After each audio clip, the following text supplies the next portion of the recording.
Hello, everyone. Welcome again. I'm Troy Harris from Alliance Digital Training, and today I'm interviewing the wonderful Layah Heilpern. Now, Layah is a world-renowned media personality, a journalist, author, crypto expert who has interviewed many famous people, including Andrew Tate, Peter Schiff, and CZ as well, the great CZ of the CEO of Binance. Now, Layah also is the host of the popular show, The Layah Heilpern Show, where she discusses cryptocurrency, decentralized finance, and blockchain technology. Hey, Layah, how are you today? Hi, great to be here. Thank you so much. And thank you so much for the introduction. It's always so interesting hearing people, just say a list of things that I do. I'm always just sort of taken aback by it. So thank you so much. It's great to be here. No, that's awesome. No, fantastic. Well, Layah, the number one big question, what led you to being so vocal about Bitcoin and cryptocurrencies in general? Yeah, it's a really great question. Usually people get into Bitcoin and crypto for the technology, but the truth is, I got in for the politics. So I've always really been into politics. As you mentioned, I used to work as a journalist and I'd cover news, politics. The thing is, I just saw how corrupt it was. I saw how many agendas there were. Speaking in the newsroom with colleagues, everybody was of one political mindset.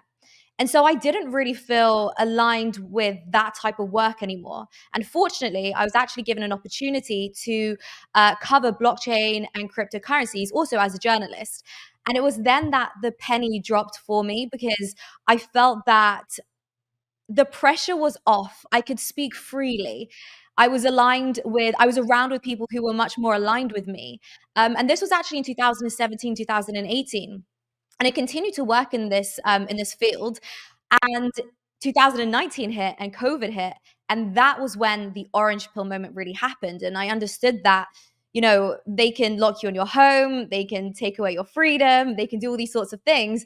But with Bitcoin, they can't come for your money.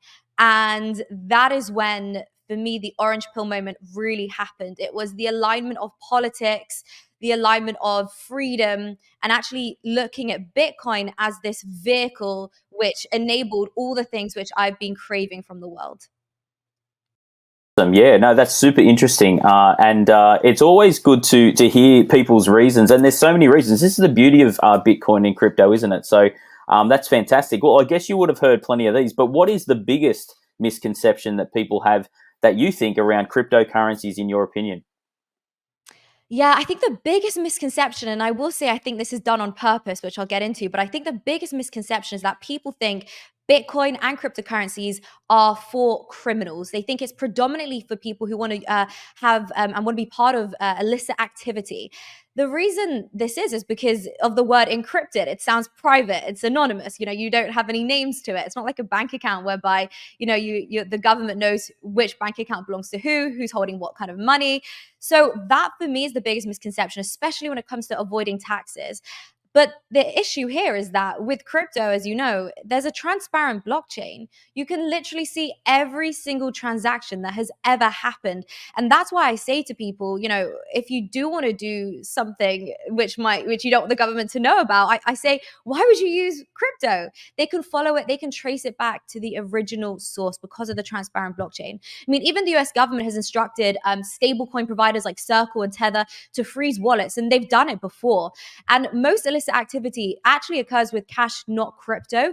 So, according to security intelligence, only 0.24% of all crypto transactions were actually tied to criminal activity in 2022, whereas it's estimated that between 34 to 39% of all cash in circulation is used for illicit purposes.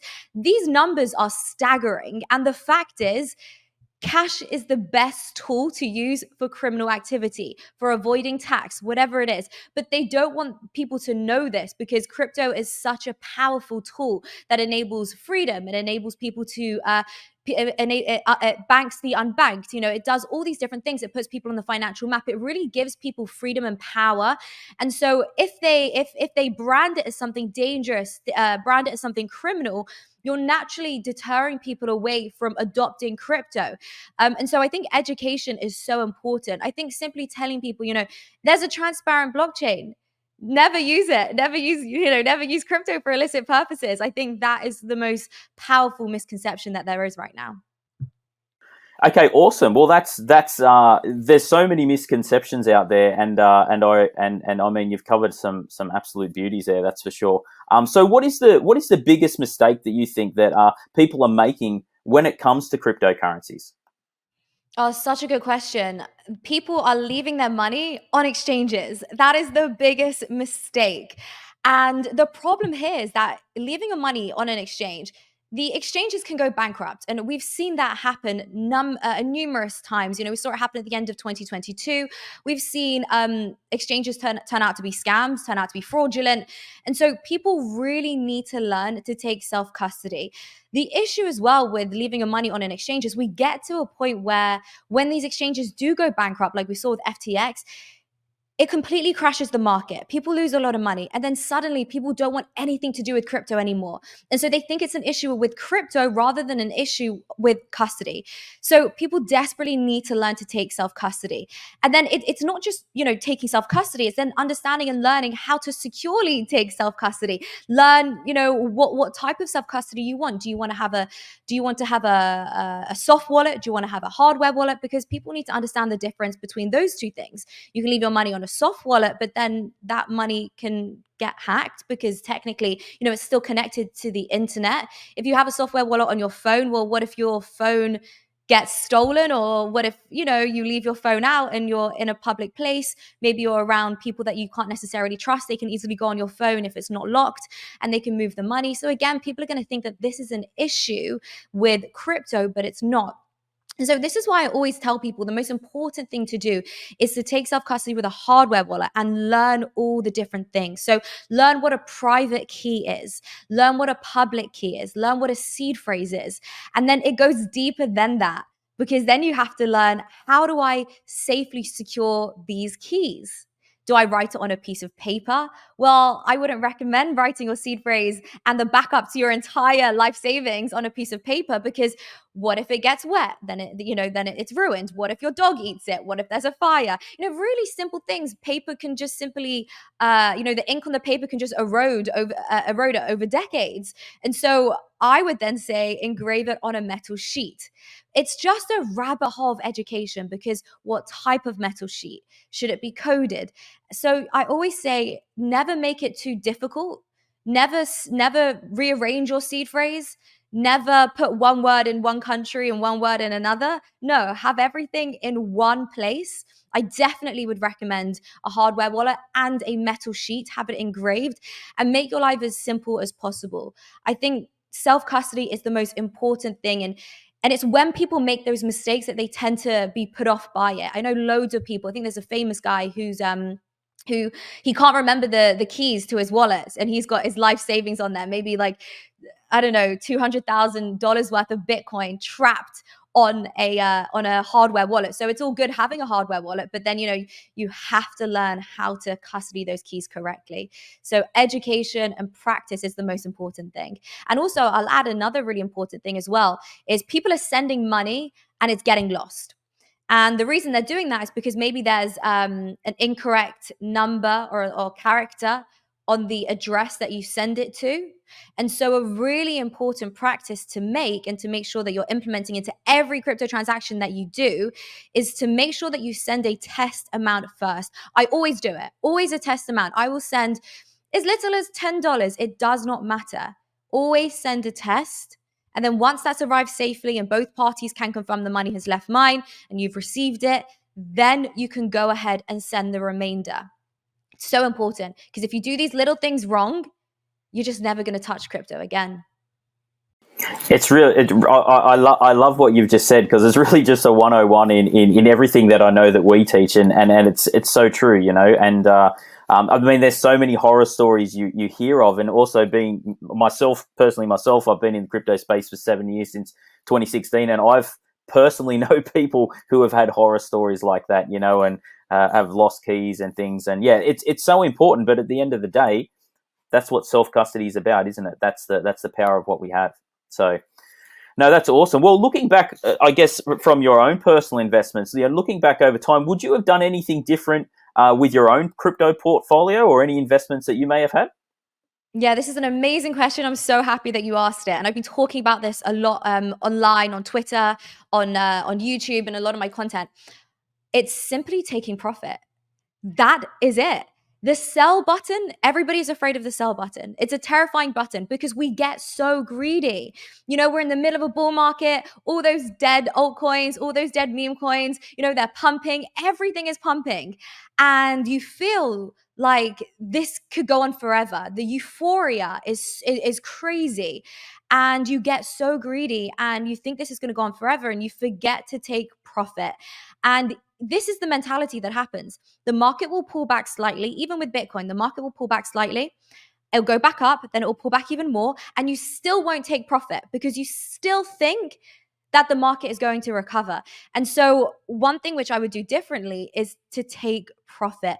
And the problem is people become extremely emotionally attached to their coins because these coins, these meme coins, shit coins, these altcoins, they've made people so much money. I'm talking like unheard of kinds of money where they can retire. You have people in their young people in their early 20s retiring because they've made so much money. And so it becomes very difficult for them to sell. I mean, even take Mike Novogratz as an example. He didn't he have Terra Luna tattooed on his arm just because it made him so much money. So people find it so difficult to sell.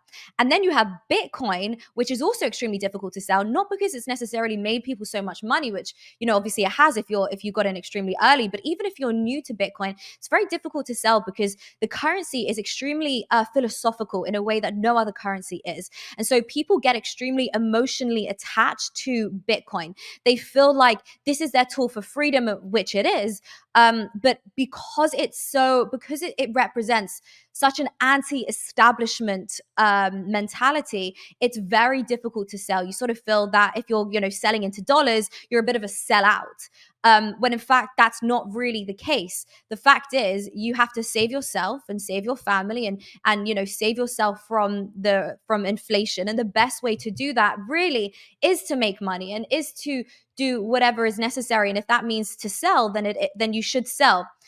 But it also means that when you take your profit and you realize those gains, you can certainly buy back once the market crashes. That's what people don't realize. So definitely, realize those profits, sell into a stable coin, sell into USD, whatever you're comfortable with, and then buy back once we get into a confirmed bear market. That is the smartest thing to do. Absolutely. And I mean, we hear it all the time, right? And I think all of us have got in at highs. I know a lot of people that I know, you get in at that euphoria, don't you? So it's kind of like you're starting off on the wrong foot where you should be obviously getting in low. But yeah, the beauty of the human mind and greed can take over. So in your opinion, then let's step back. And I know you mentioned about Bitcoin and that kind of, I guess you could say there's a real tribal aspect to Bitcoin, isn't it? To holding it and the whole decentralized side of it. So in your opinion, though, to really gain that widespread Bitcoin adoption, shall you say, what are the major obstacles and barriers that you can see that you think that we need to overcome to really get that widespread Bitcoin adoption? I think education is so key. Because Bitcoin is just so volatile, people think that it's unsafe and they think that it's a scam, when in fact, Bitcoin is extremely new technology. And the idea of something being so volatile in its youth isn't a new idea. Amazon in its first few years had huge gains and then it crashed around 90% 3 or 4 times in the early 2000s. And we're just seeing a case of new technology. So this is really, really common. But I would encourage people to look at the chart, zoom out, and understand that overall we are making higher lows. We're making higher lows, right? We're moving up and to the right. So education is really key. We also need to explain to people what the problem is. Why do we need Bitcoin? People don't really realize why they need it. They don't understand that when your money is sitting in a bank, it's simply like an IOU. The bank owns it. The bank can rehypothecate it, which they do. They take very risky moves with your money, which then causes all sorts of financial problems on a greater scale. And we've seen that happen. We saw that happen in 2008 and many times after that. We don't teach people about inflation. I don't think I had a conversation once about inflation when I was younger in school. It's only something which you really figure out once you're in the real world, and you're shopping and you're thinking, wow, this steak definitely didn't cost this much money 2 years ago. When you're trying to buy a house and you speak with your grandparents and you hear what they bought their house for. I think my grandfather in 1950 something, let's say 1953, I think he bought a house in northern England for £3,000. £3,000. It's probably now much higher, obviously, you can imagine. And so it's only once you have these conversations that you understand. And so I think education is the biggest, is the most important thing for mass adoption. And I also think, and I know we'll get to this later on, but I also think the more governments behave in an authoritarian manner, the more people will wake up to Bitcoin. So throughout 2020 and 2021 during COVID, it's very interesting. A lot of people said that they were actually extremely orange pilled during that moment because they saw how the Canadians protested for the rights to their own body and they had their bank accounts frozen down. It's truly unbelievable. And Bitcoin obviously became this incredible tool for that. On top of that, we're now seeing in England and in the US, I'm not really sure about Australia. I'm sure it's probably pretty similar, to be honest.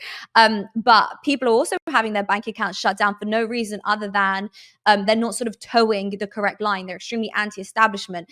And so people will have to turn to Bitcoin out of desperation. It becomes their only hope. Absolutely, I think you've brought up some amazing points there. Yeah, and I know that down under where we are in Australia, absolutely, there's very similar things, and even the struggle of people trying to move their own money and maybe go to buy some crypto or anything. You've got banks then trying to stop that as well. So they're not only stopping, the I guess you could say the off ramps, the on ramps as well. So it's one of those things that, I guess if you were a bank, you'd be shaking in your boots if you truly knew what Bitcoin was as well. So, but yeah, absolutely. And we've seen a lot of that. So if we shift a little bit to kind of what's to come and I guess the exciting parts of what's to happen, and AI and artificial intelligence, it's a real buzzword at the moment, shall you say. And myself personally, and within the business, we've been using AI for a few years now. And we actually use what is a trading bot that actually uses artificial intelligence. And we do this to extract gains from the crypto market because and get in, get out at record amounts of times and things like that. What do you actually think? I don't know if anyone's ever asked you this question, so I'm going to ask you it while we're here. What do you actually think of things like artificial intelligence and trading bots and things like that? Yeah, so there are many different parts to this. I'll start just with AI in general. Believe it or not, I'm not a fan of AI. Because I never like to prioritize efficiency over potentially freedom, democracy, or something like that. And the reason I say that is because I think AI is a great danger to humanity, because I always ask myself, who is training the AI, right? AI has to be trained by a human. It has to learn from someone. So if we look at ChatGPT, which obviously blew up earlier this year, it was very political. You could ask ChatGPT certain questions and it would give you a political answer. So I'll give you two examples and then I'll move on to the trading bots. The first example is I asked ChatGPT about COVID. I asked it about vaccines, and it gave me the typical government response. And by that point, I think it was February or March earlier this year, we had already globally established that vaccines had lethal side effects and also weren't effective. We had already established this as fact.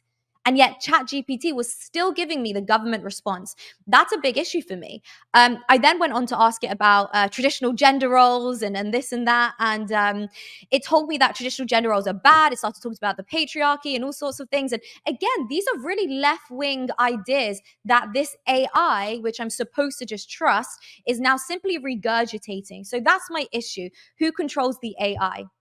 However, I do think that AI is the future. And you can't, I don't think we should avoid these sorts of technologies because you will get left behind. And many crypto companies, you mentioned yourselves as well, are very AI focused. And the fact is, the market is responding extremely well to these types of tools. So I'll give you an example. The YPredict platform actually raised over $2 million in their pre-sale, as retail investors simply see a lot of value in these trading bots. It saves a lot of time. As you mentioned, being a trader is extremely difficult. It's a very high level skill that's required. Some of my clients that are traders, they find it so difficult to do anything other, to balance their life, to do anything other than trading. They say that if they focus more on marketing or if they focus more on building their social media brand, suddenly their trading starts to fall short. And they're doing really badly with trading. And so they have to sort of rebalance things. And so I think that AI is an incredible tool for when it comes to trading. It's a difficult skill, it saves a lot of time.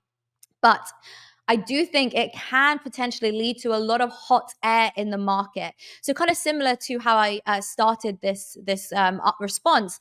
How decentralized are these trading bots? What if someone is able to control these trading bots and manipulate the market? So there are a lot of concerns that I have here. I think new technology is always really brilliant and is always incredibly fascinating, and it does add a lot of value to our lives. Just look at us right now. We're having this conversation. We're obviously miles away from each other, but with all technology, there is a dark side and there is a downside. And, I just think it's something which we have to be extremely aware of and figure out how we can, I don't know whether regulate is the word, but how we can prepare for the negative sides to these technologies. And then I think, I'm happy to embrace it. No, I actually totally agree with you on pretty much everything you said, 100%. And I think a lot of it does come down to that word that you used before, which is self-custody, which is kind of like if you're in control of it, right? So just as an example, what we do, we developed and have full control over the AI trading bot. But then something like you said, ChatGPT, it can be designed to give specific answers that will coerce in a way, right? And I think it's very important, as you said, that word education again, right? Educate yourself on the different types of technology there are. It's not kind of just a one size fits all. So yeah, I actually totally agree with you there, especially from the AI side and that perspective, because there's a lot of coercive wording getting set out there, and people can easily be steered, right? And I think that self-custody side of, okay, cool, well, create it yourself, right? So if you own it and you have it, then that's different. But yeah, absolutely, a lot of these companies, I really feel it can easily, because they know how easily they can coerce some people. I know us crypto and Bitcoin people, we don't like to be sheep and coerce that way, but definitely, yeah, 100%. No, that's fascinating and absolutely great insight. So in regards to AI, if we just touch on it just a little bit more, do you see a future where people will have the ability to work less, earn more, thanks to the new opportunities, new things emerging, such as AI? I guess if we focus on the opportunities within AI, decentralized finance, we haven't touched on that yet, but that's another fantastic area, and blockchain technology in general. Do you think that all these opportunities are going to give people the ability to work less and earn more and that kind of thing? Yeah, that's exactly right. Let's start with AI. So, I mean, AI, as we've already discussed, is actually automating a lot of tasks for people. So, with trading, obviously, you have trading bots. People are using AI for marketing strategies, for crypto products, whether it's writing video scripts for different products, whether it's even writing code, whatever it is. It's definitely automating a lot of tasks for people and allowing people to make money much more efficiently. In terms of crypto, that is the whole purpose of crypto. It's all about removing the middleman. So I think that automated smart contracts are a brilliant example of this, because you're literally removing the middleman. So instead of having a stockbroker, for example, we now have automated market makers, removing the middleman, allowing people to make money much more efficiently. In crypto, we have staking, which is unbelievable. So ETH, for example, I think you can make around 3 to 7% APY. On some platforms, I know people could make up to 18% APY. Of course, there's always risk to that, so I don't recommend it. But it is an unheard of amount of APY to be making. Like we spoke about earlier, the gains in crypto are truly unbelievable. The gains are fascinating, how people are able to make so much money. I've heard people retiring, like I mentioned earlier, from meme coins, from shit coins. And, all you have to do is just compare it to the traditional stock market. I think the New York Stock Exchange, for example, over the last 50 years, has probably returned investors on average 500 to 1,000%. Whereas in crypto, you can make those in months or even weeks. Especially in Bitcoin, if you're an early buyer, you can definitely do this and you can retire on this. Even more examples of how crypto is helping people make money in a much more efficient way are the exchanges, because a lot of the exchanges are actually offshore due to regulatory issues. In crypto, people have the ability to trade with, 50 to 100x leverage, which is truly unbelievable. In the US, that's obviously illegal. So really incredible ways to be making money through crypto and AI. Absolutely, yeah. No, it's a fascinating world, and it's going to be super interesting to see how all these technologies connect and join. I think we're just starting to see the beginning of it. So if we move on from here and let's look at some of the major developments that are happening in this space from a macro perspective. Like, there's so much going on at the moment in the crypto world, including there's been announcements from, Wall Street firms. They're going to make it easier for people to invest in cryptocurrencies. We've got, these giant companies like BlackRock, they're filing for a Bitcoin ETF. It was ruled that the XRP token as well, it doesn't constitute as a security. So a lot of these things have been really positive news that's been happening in the crypto scene lately. Are all these things pointing to, potential Bitcoin mass adoption just around the corner, maybe? Yeah, absolutely. I think this is really positive news. And I think the timing is so brilliant because obviously we have the Bitcoin halving coming up in under a year. So it's really nice to see sort of a lot of these different things coming together to prep us for this, hopefully for a really brilliant bull market in 2024 and 2025. But let's start with XRP. I think it's incredible news that XRP isn't a security. I think it's incredible news because if XRP is a security, then by that definition, practically everything other than Bitcoin and ETH isn't a security. Sorry, if XRP is a security, then everything is a security because they're all the same. Essentially, money was invested and something was given in return for that money, which was invested, which is the token, and that really is what a security is by the US definition. So I think that's really positive news. Obviously it would really affect the market if the entire ecosystem was classed as security. So I think that's really great news. I'm still not 100% sure about the future of XRP because I know that they did file something to the SEC or the judges. They filed something to potentially look into that again. I know Gary Gensler isn't particularly happy with the outcome of that. So they could potentially go back on that. I'm not sure. We'll have to see. But right now that's definitely possible. And right now it is definitely positive news. In terms of the spot Bitcoin ETF, it's truly unbelievable. And, it's not just BlackRock. It's Fidelity, it's Vanguard, it's nearly every single fund manager. They've all filed for that Bitcoin spot ETF. And it's such bullish news. Could you imagine if every fund manager allocates not 1%, not 0.1%, but just 0.01% of their funds to Bitcoin, an asset which is only getting more scarce? I mentioned the halving next year. What do you think will happen to Bitcoin? It will simply go through the roof. It will go to the moon. And there currently isn't enough liquidity anyway. Bitcoin is actually a very illiquid asset. And so all these fund managers allocating just a tiny percentage of their funds to Bitcoin, I think is going to send it through the roof. That's why I tell people, I tell retail investors that they desperately need to get in before the smart money gets in to truly utilize the opportunity that is Bitcoin. Absolutely, no, 100%, and that's a very similar theme that we're echoing as well. So, following on from that, in your opinion, do you think Bitcoin has potentially now reached the bottom of this cycle? Are we about to see potential, really really good bull run in the very near future? Oh, such a good question. Okay, I'm really happy you asked this because there's so many different ways to unpack this. So, the best thing to do is to look at history. So what I would say is ultimately Bitcoin has had that bull market, right? And we've seen it crash. We've seen it crash back in 2022, right at the end with FTX. And the best thing to do to ask yourself, has Bitcoin really bottomed? The best way to do that is to look at the sentiment. And we saw the sentiment at the end of 2022, which was, I never want to touch Bitcoin again. And so, in my opinion, Bitcoin has reached the bottom. We thought the bottom was at $17,000, but then that Black Swan event with FTX happened and Bitcoin simply crashed to $15,800. And so I do believe we've reached the bottom. However, anything can happen between now and then. Like I said, look at history. In the previous bull market in 2018, we thought that we'd hit the bottom of $3,000. And we started to go, and I think we had a mini bull market in, I think it was the spring of 2019. I think we went up to around $15,000, and then we have a Black Swan event. And this is right by the halving. And we had COVID and it went back down to $4,000. Okay, it didn't go as low as $3,000, but it crashed. And that is right by the halving. And so we do have to look at sentiment, which is, I never want to touch Bitcoin again. I never want to touch crypto. That was at the end of 2022.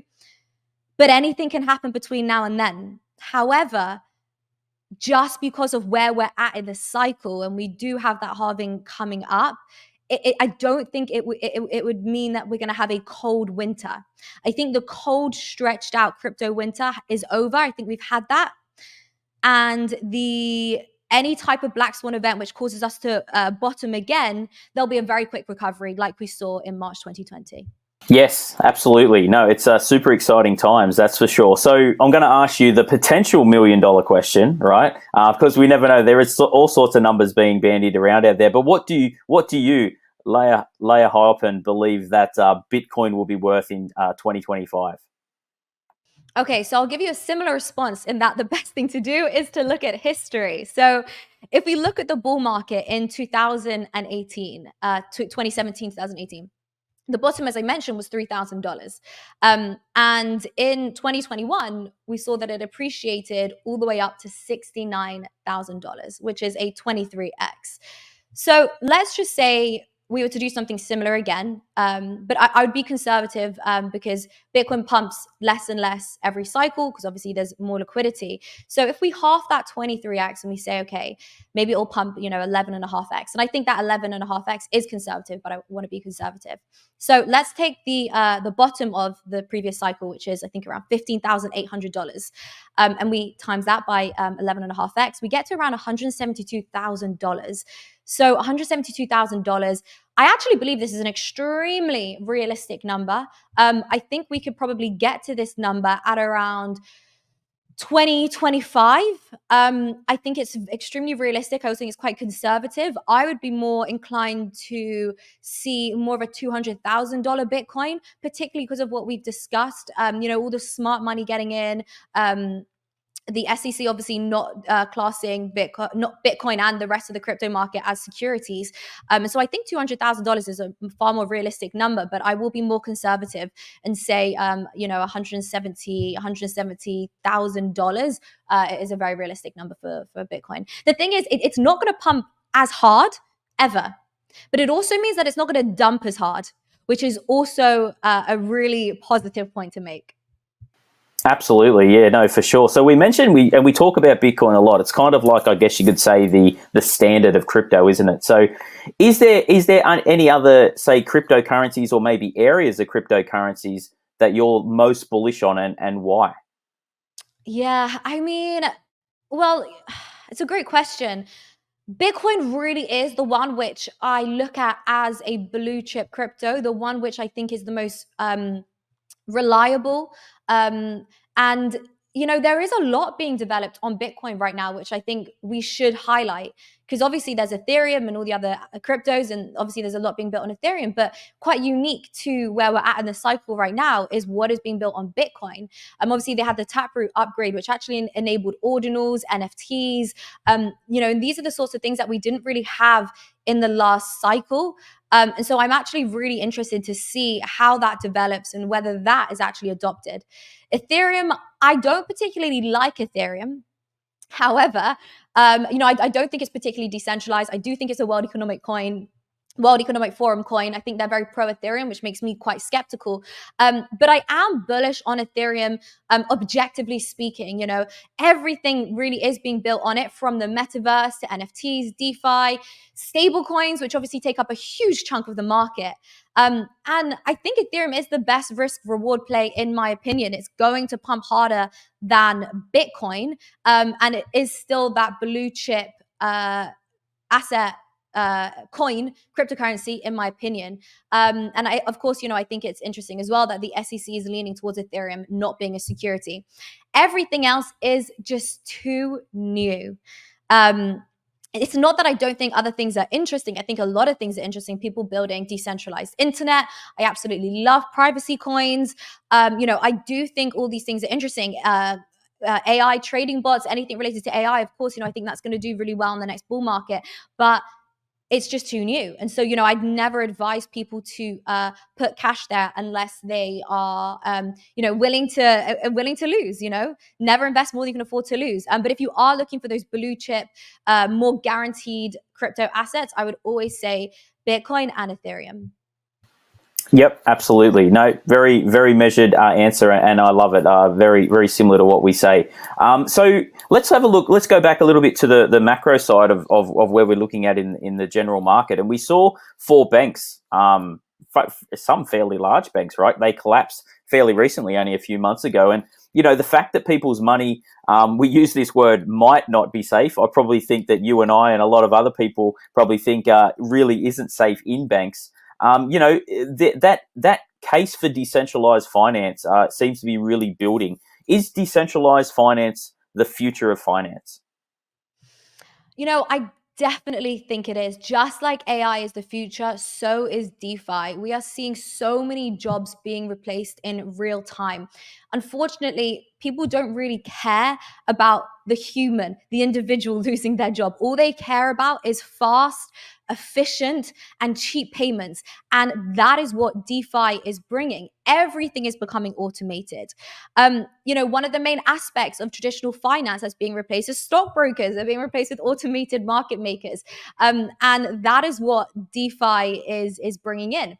And we have to understand as well that a lot of the banking failures are actually due to human error and human greed. And of course, that's really not going to be an issue with this type of technology using smart contracts. Another really important point, and I think it's actually the most important point of all, is that we live in a 24/7 world. It's not about 9 to 5 anymore. I mean, you're over in Australia, it's probably like 11, 12 p.m. for you. This is not a 9 to 5 world anymore. People are doing business all hours of the day. We live in a borderless world. People are working on the weekend. We live in this hustle culture, entrepreneurial culture, where everybody just wants to go, go, go, make as much money as possible at all hours because we're working with people everywhere in the world. The traditional banking system can't cater to this. Number one, it's too expensive to send large amounts of money cross borders. It's so expensive. Number two, they will freeze your funds if you send large amounts of money domestically, let alone doing it internationally. It's so difficult. You have to get on the phone to somebody. You got to click 1 if you want to do this, click 2 if you want to do that, click 3 for this language, that language. It's just too much. And then when you get on the phone, they ask you what was your mother's maiden name? I don't know. They ask you all these security questions which you just can't remember. What was the 4th digit of that one word you told us years ago? I don't know, so it just becomes so impractical and so difficult. And so the traditional banking system just can't keep up with crypto. I can send hundreds of thousands of dollars in crypto to the other side of the world instantly for I don't know, $3 on Ethereum on a good day if the network isn't so congested.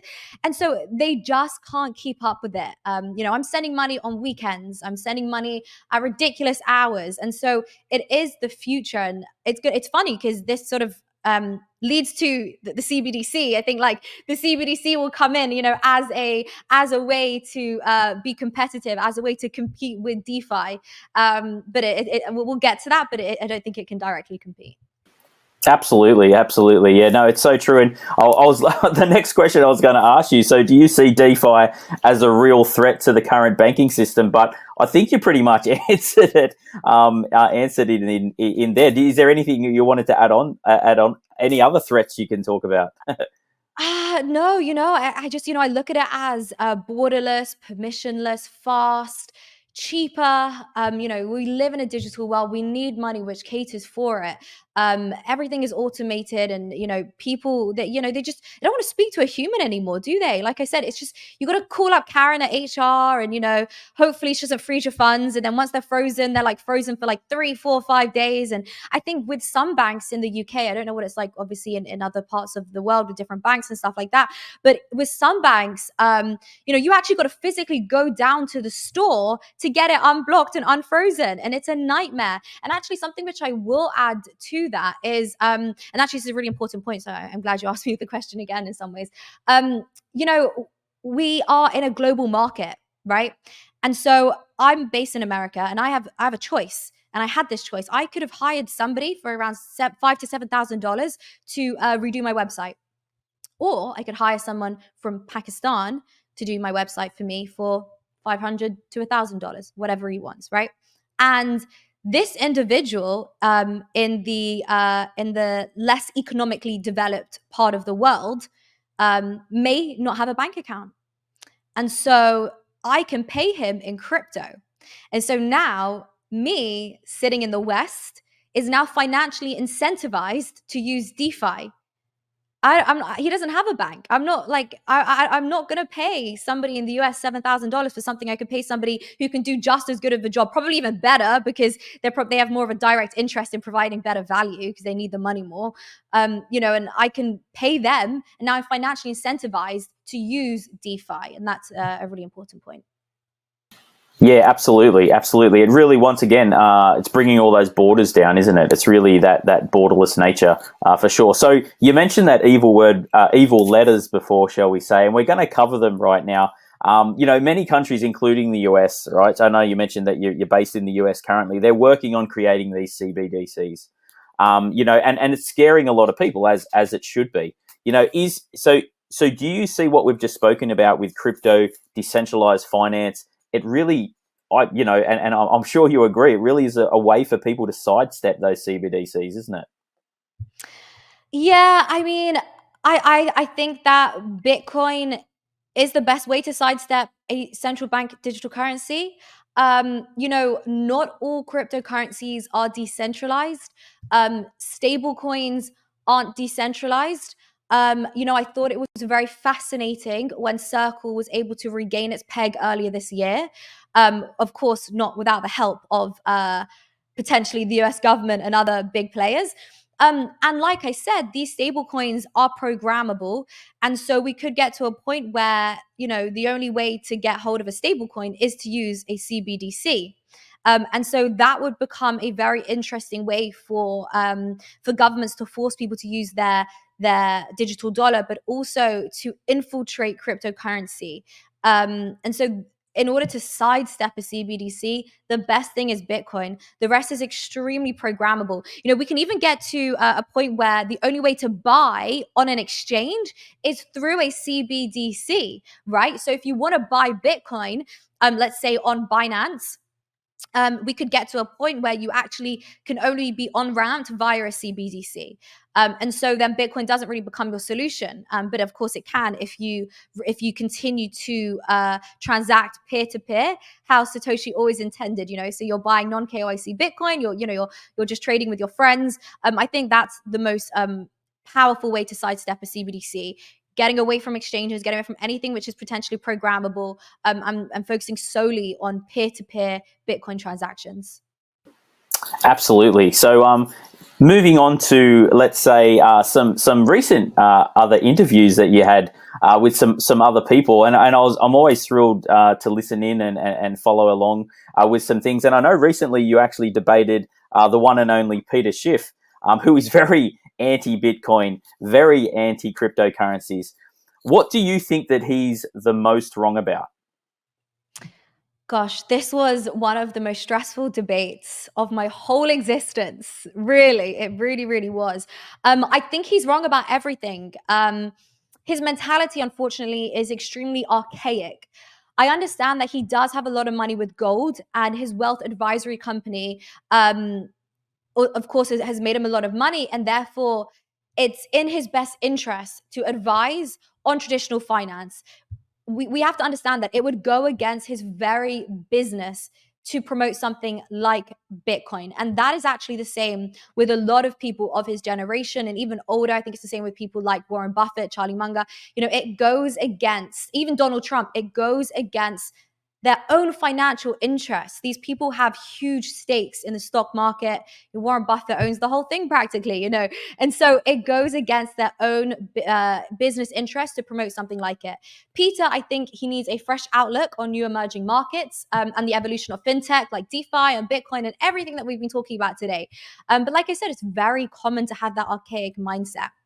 I know you asked, is there one particular thing? But I can only address the archaic mindset because I could sit with you all day, like I debated him all day about why Bitcoin is better than gold. But Peter, he just disagrees with me on everything. He would counter me at every corner with really ridiculous comparisons, like Bitcoin is a bubble, like the Beanie Babies, the Beanie Baby craze of the early 2000s.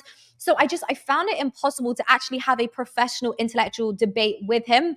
Everything that I would say, I think I once said, I was talking about where Bitcoin gets its value from because people find utility in it. If, there's value, if there's utility, if somebody's willing to pay for something because they see utility, then there's value. And he gave me like a ridiculous response like, oh, well, if I dig a hole in the ground, and does that hole in the ground have value? Because people can use it for something. And I'm just like, well, how do I have a professional debate with you if you're going to make ridiculous comments like that? And the thing is, I'm not even against gold. I think it's a fantastic investment, especially as a hedge against inflation. Same with real estate. However, when it comes to breaking down the 7 characteristics of money, or transfer of value, Bitcoin wins by every single characteristic. The problem is he's too biased to have an open mind for 1 second, and it's incredibly, incredibly frustrating. Super interesting insight, and we'll probably leave it there. But it's always fascinating to hear people's opinions on it. And let's just say, for the record, I think you handled it like a pro, and I think most people could see that for sure. Look, let's talk about some other controversial things that were said. Now, there are a number of rather controversial things that were said by the Bank of England governor not long ago about a range of topics, right? So, which ultimately connect directly as an attack. And we mentioned this before on our privacy, on our freedoms in the Western world. What are your thoughts and what is your stance around this threat of our privacies and our freedoms? Yeah, I think that currently we have more than 90% of central banks around the world working on a central bank digital currency. And obviously, the Bank of England is a part of that. And the ultimate goal here is to bring in, a digital pound, a digital dollar, whatever it is. And we have to understand that the way this is going to be marketed is this is better for you, like everything. They're going to market it as, we can tackle inflation better. We can have instant transactions all around the world. This is going to be great for the economy. And it's the fact that they are working on it just shows the purpose of this. It shows that these are their intentions, and I think it's a huge, huge concern. The reason I think it's a huge concern is because we can get to a point where, if you have the wrong opinion, your money can be switched off. And this is already happening. I'll give you 2 examples. The first example I want to give you is Nigel Farage. So Nigel Farage in the UK, he's a politician. He's the man responsible for Brexit. He let us out of the European Union. He used to be a member of the European Parliament. And he recently had his bank account shut down. And they weren't able to give him a legitimate reason. And that is incredibly concerning. This man is clearly extremely anti-establishment. It's not happening to any prominent like left-wing or even centrist politicians. It's happening to the more anti-established, I wouldn't even say right-wing, but it's happening to the more anti-establishment type politicians. They're having their bank accounts shut down. And without a bank account, you really can't participate in society. Of course, you have crypto as a solution for that, but you can't, because money is the how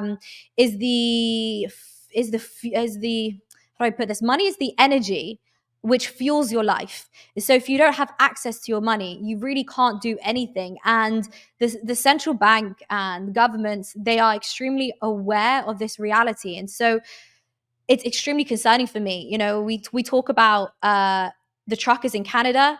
those who are protesting to have rights over their own body, they had their bank accounts shut down. People who sent money to help had theirs shut down. I think was it GoFundMe? I can't remember which one, so don't quote me. But I think it was one of those. Yeah, one of those fundraising platforms. They were told to shut down, and so it's bad. If you say the wrong thing, you get shut down. And the Bank of England, I think it was the governor who said this. He actually said all the genders can get pregnant. I'm not sure if you saw that one. And that shows you, number one, yeah, number one, that is just not fact. It's not science. It's pandering, it's wokery, it's political. Why is the Bank of England getting involved in woke pandering? Why are they not focused on soaring inflation, on the cost of living crisis that we have? And so that demonstrates that there's clearly an agenda here. The financial institution which runs the country is completely corrupted. They are not impartial. They're extremely biased and are just so involved in politics. And that's really a major concern for me. I feel like I can't remember your question now. I've sort of gone on a bit of a rant. No, it was about privacy. How are the things, invading our privacies and freedoms? And I think right. I'll add to that as well, which is fascinating, is that those at the World Economic Forum, they're talking about the so-called climate crisis, and they really want to implement a carbon allowance. And the question is, how do you implement that? Like, how do you make sure people are emitting X amount of carbon into the atmosphere? Will you program the money to do that? So, for example, let's say you go and have a barbecue and you buy like a bunch of sausages and steaks, chicken, whatever it is. You buy all this meat for the barbecue. The following week, you could then go try and fill up your car to visit family or whatever it is, and your money would get declined. So, they track, they see every single transaction to relate that back to privacy. You don't have the freedom to top up your car because you reached your carbon allowance the previous week with all the meat that you bought. And that is absolutely tyrannical. And you know what's so terrifying about that as well? It's not just the lack of privacy, the lack of freedom, or whatever it is. It's also the fact that there's no one you can call.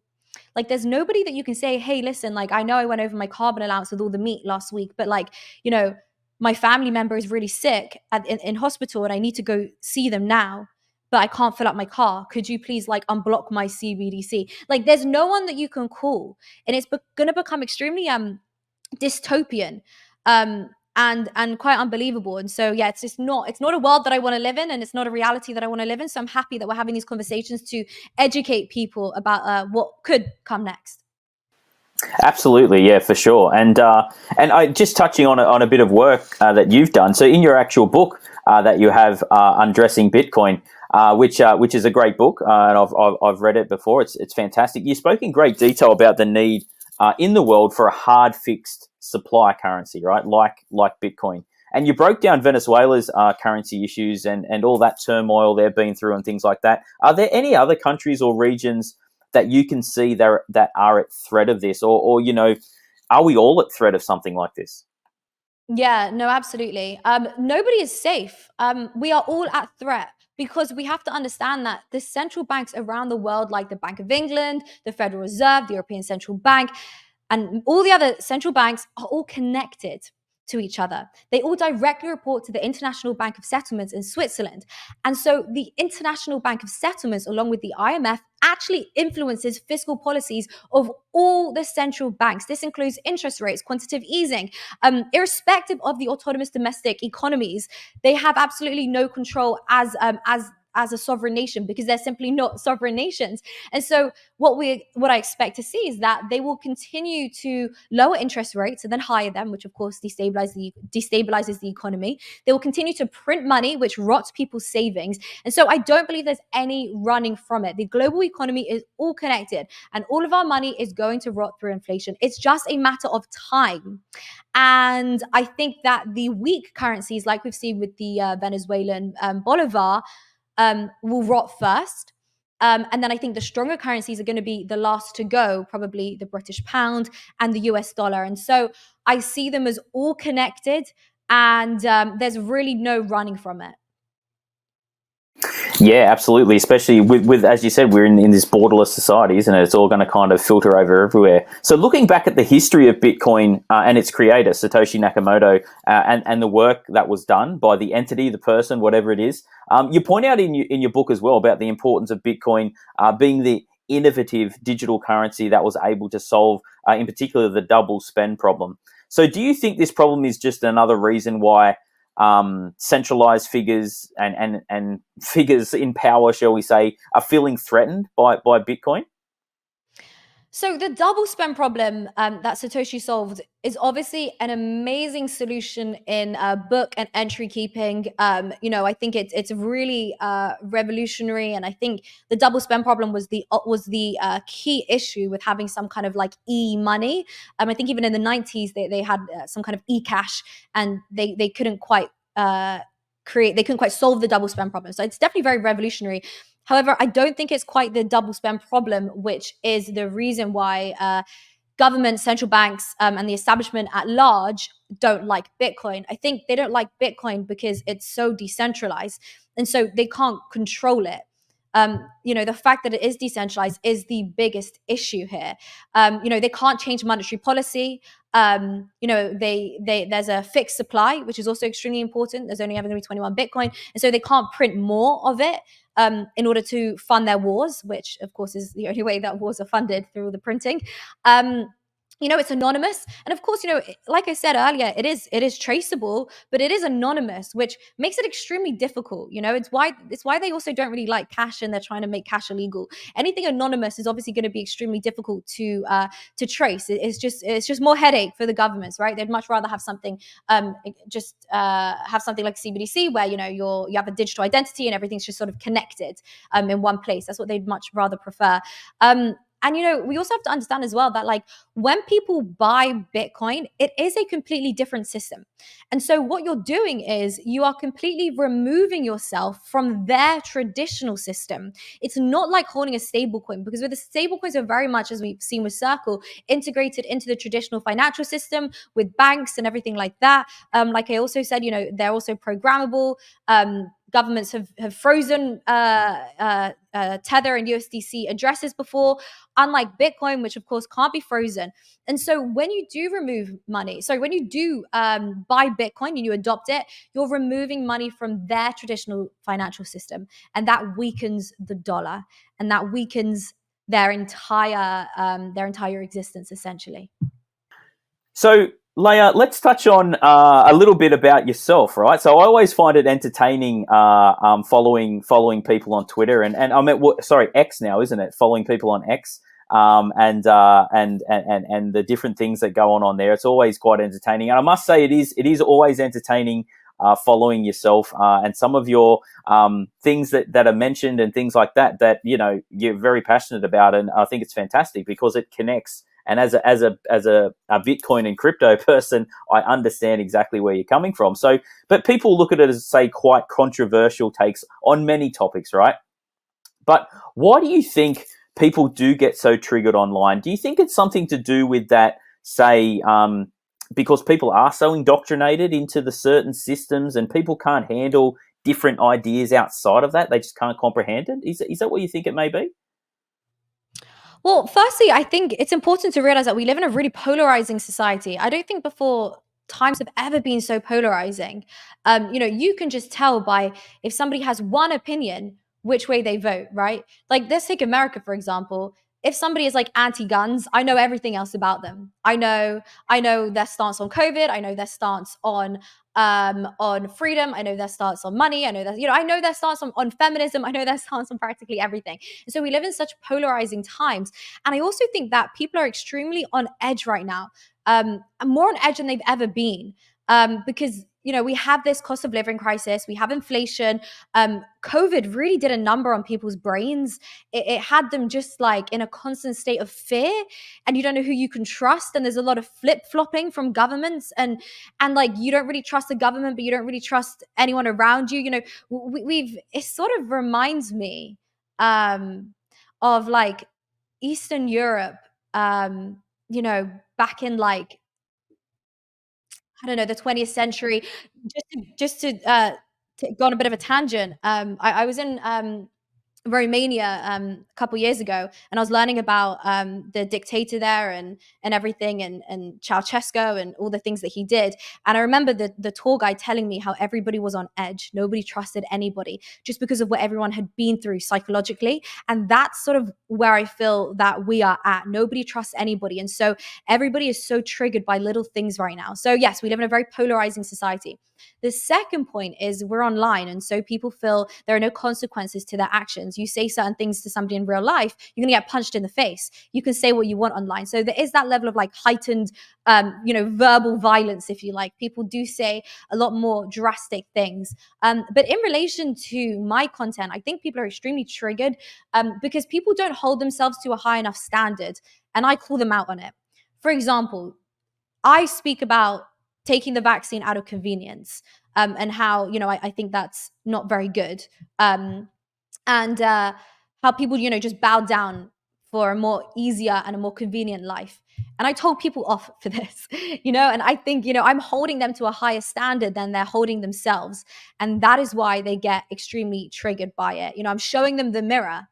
Whether you're talking about traditional gender roles, whether you're talking about money and finance, and you also have to understand that on the internet, it's a place where people go. If you're not making money online and you're not here for business, people who are sitting on Twitter particularly are there because they lack something in the real world. That's what these deep corners of the internet, on like Reddit, Twitter, that's the type of person that it attracts. People who lack something.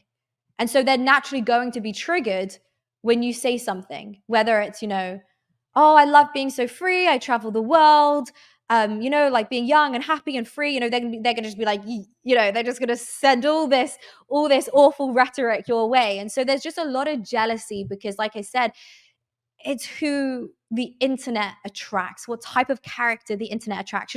The happiest people I know who have jobs in the real world and aren't really doing business on the internet, they're rarely on social media. I mean, they're on social media, don't get me wrong, but they're not sitting there all day watching other people's lives. And then on top of that, you also have the social media filter, which is on Instagram as well, where people only present the most positive side of their life. They only show you the highlights. And so again, naturally, it spews a lot of jealousy and it gets people very angry. So that's sort of how I would sort of analyze what's going on social media right now. Yeah, no, absolutely. And I guess a little follow on from that, and I know that we touched a little bit on this, but in a previous little chat that we had, but we're not going to mention names, all right? We won't do that, but some of those true crypto OGs, shall we say, those true pioneers of the crypto space. The leaders of this movement from the beginning, people, I guess, that we would have looked at, I know when I entered in 2016, I was looking at some of these people thinking, oh, this is great. They understand it. They get it. And I was following them. And when the whole COVID pandemic hit and, they were preaching about all sorts of things, whether it come to vaccination or whatever it may be, whether you believe in COVID vaccination or not, that's irrelevant. Did you find it difficult watching some of our, so-called people that we may have looked up to as crypto OGs and idols, shall we say, in the space of freedom, just following world government directives and not even questioning it? Yeah, it really blew my mind because especially the Bitcoiners, because it's like, what are you doing here? What do you like about Bitcoin in the first place? Bitcoin is literally the antithesis of everything that COVID represented.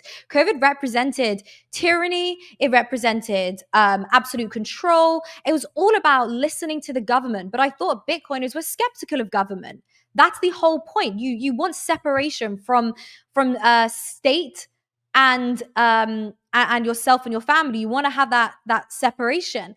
And suddenly, you don't trust them with your money, but you trust them with the medical advice. Aren't they both experts in both fields? So like, you don't trust the economists, but you trust the doctors, and it blew my mind. And you're right when you say that, like, it doesn't matter what your stance is. It's irrelevant. If you want to get vaccinated. But like, there were people calling, and I quote, for draconian measures. how do you call for draconian measures when you're supposedly a Bitcoiner? What are you a Bitcoiner for? What do you believe in? You know, there's a joke that like Bitcoiners sleep with guns under their pillow because you're so it's not even about being anti-government. It's about wanting to be a sovereign individual because you're so skeptical of higher power. And suddenly you're willing to give your body over to the medical industry, really, to be a lab rat for a medical experiment, because it's a medicine which hasn't really been tested for long enough. Because if it, and I know I'm right, and this is fact, because if it had been tested for long enough, we don't see people, young men dropping down on, athletes dropping with heart problems, falling to the floor. So it was disappointing. It was interesting. And, people like, and I spoke about this a lot over the last 3 years, but people like to, rebuttal me and say, what has crypto got to do with COVID? Just take your medicine. And it's like, because it's the antithesis of it. It's about being a sovereign individual. That's what it's about. And you are not a sovereign individual if the government can tell you when you can and when you can't see your family, what you can and what you can't eat, what you should and shouldn't put inside your body.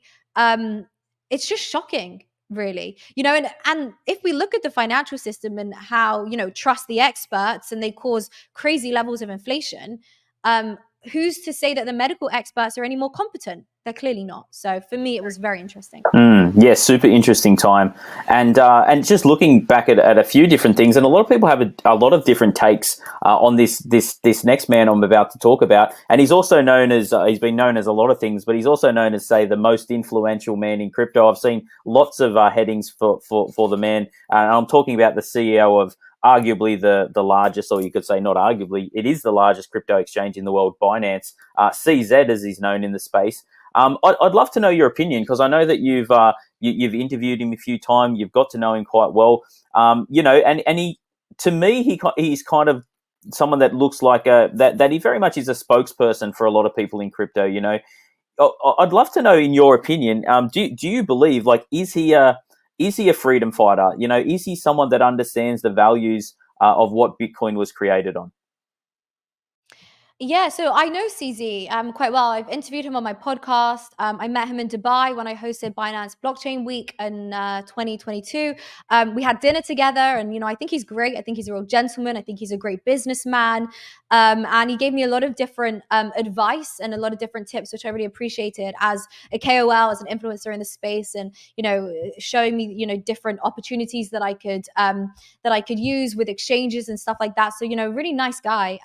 In terms of, is he a freedom fighter? My simple answer is yes. I think CZ is an absolute freedom fighter. I think he really stands by the ethos of Bitcoin and crypto. And you only need to look at his history and the things that he's done. So what really kind of like solidified this to me was back to Canada. So when we had the trucker convoy and they were protesting the rights to their own body, anybody that gave money, gave crypto to the truckers or whatever it was, whatever truckers were holding, money on Binance or whatever they were doing, they were going to have their Binance account frozen. And of course, Binance have to do this because they have to abide by the regulatory body in the country which they're working in. So of course, they have to abide by the regulations in Canada, otherwise they get shut down. And so when this happened, well, before it happened, CZ actually made an announcement on Twitter, and he told people to take their money off of Binance. He said to them, we cannot stop what could potentially happen. We will have to freeze your funds. Take your money off Binance now. And this blew my mind, because this is actually really bad for his business. But he clearly values freedom and the ethos of crypto over his business. And for me, that was a true example of somebody who, really lives by the ethos of crypto. And I thought it was an amazing gesture, put it that way.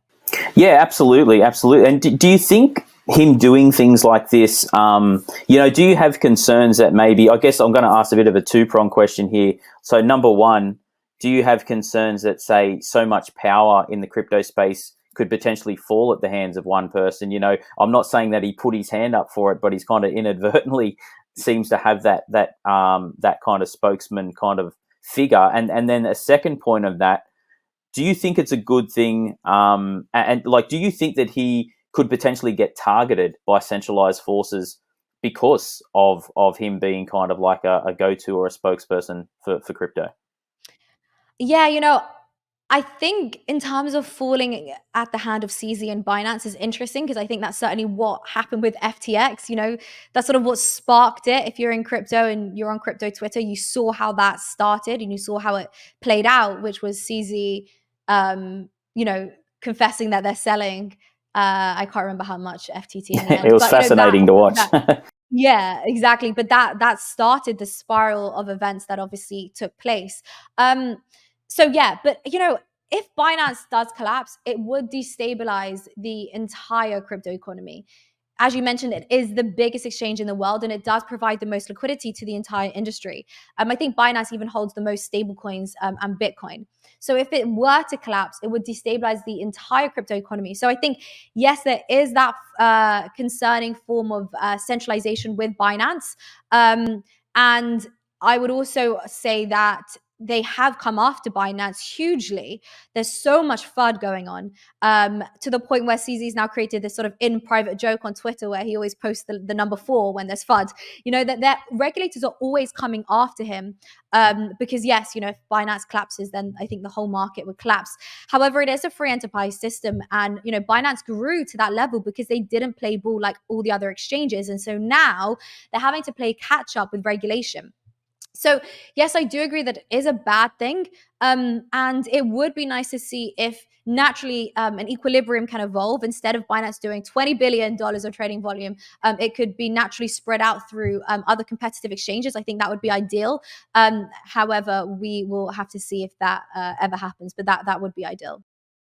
So Layah, how important is it to have decentralized exchanges, in your opinion? We're kind of at a point that we can safely, and kind of be at a point where we can safely onboard people into them, as opposed to having to deal with centralized exchanges. So having a decentralized exchange compared to centralized exchanges, and the on ramps and the off ramps for that. I know that there's a lot of issues that people have getting money onto exchanges, sometimes getting off money from exchanges. We talked about that with CZ and the Canada crisis and everything that went on there with the truckers, having to get it off the exchange. Are you comfortable with the current setup as it is around CeFi or centralized exchanges, or do you believe there's a real opportunity there for DEXs, as they're known, decentralized exchanges in the space?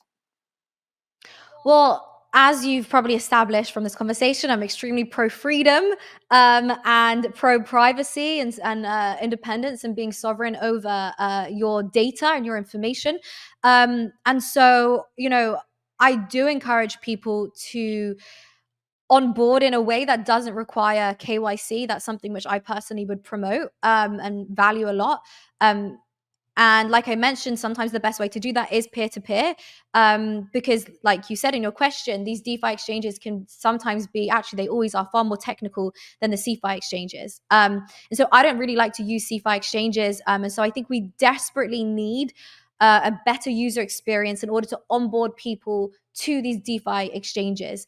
If you say the wrong thing, if you like the wrong thing, if you don't take your booster, if you go over your carbon allowance, there are so many things that you're not going to be able to do.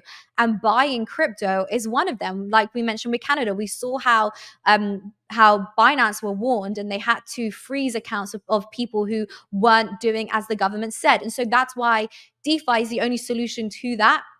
I mentioned earlier with the CBDC, perhaps the only way to get onto a CeFi exchange in the future and buy crypto is using a CBDC. It's the only way to onboard yourself, which of course, KYCs yourself and so on. And I don't like that.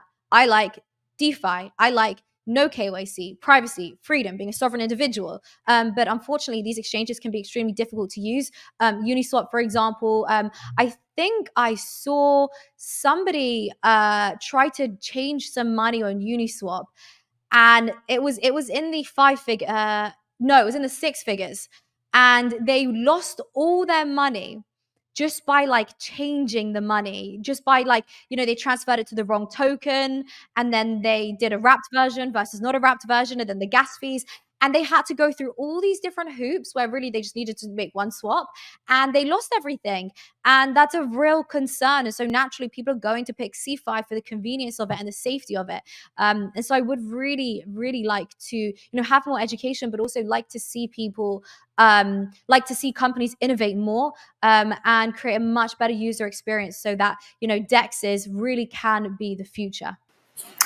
Well, Layah, thank you so much for your time. It's really appreciated. It's been fantastic to chat to you, and fantastic to hear your insights on all topics. I mean, we've gone down a fair few different rabbit holes today, and I'm sure this won't be the last time we'll have a chat. And it's an absolute pleasure to talk to you. And just for everyone listening, where can they find you? Where can they see you and keep up to date with everything you're doing? Yeah, well, firstly, thank you so much for having me. And thank you so much for your questions. They were so interesting. They were so well prepared, and they were so detailed, which I really like. So thank you so much. You really gave me the opportunity to just speak all these different things. In terms of following me online, yeah, it's just my first and my last name. It's Layah Heilpern. I'm on Twitter, or as it's known, X. I'm on YouTube, where you can see the podcast. I'm also on Instagram, and I'm on TikTok, where I talk about a wide range of issues, not just crypto, but just generally very, very much like anti-establishment, very much anti, what we're always taught, even, down to talking about the food that we eat, the way that, we work out, the way that we do different things, the way we have relationships. So I talk about everything. I'm going to be talking a lot about trading actually coming up. That's something which we're going to focus a lot on. We're going to put out a lot of trading content. So that's coming soon. So definitely stay tuned for that. Well, that's awesome. I'll definitely be tuning into that then, being a trader. So that's fantastic. So yeah, once again, Layah, thank you very much. Really appreciate it. Thank you. Hi, I'm Layah Heilpern, and you're watching Think Smart Education.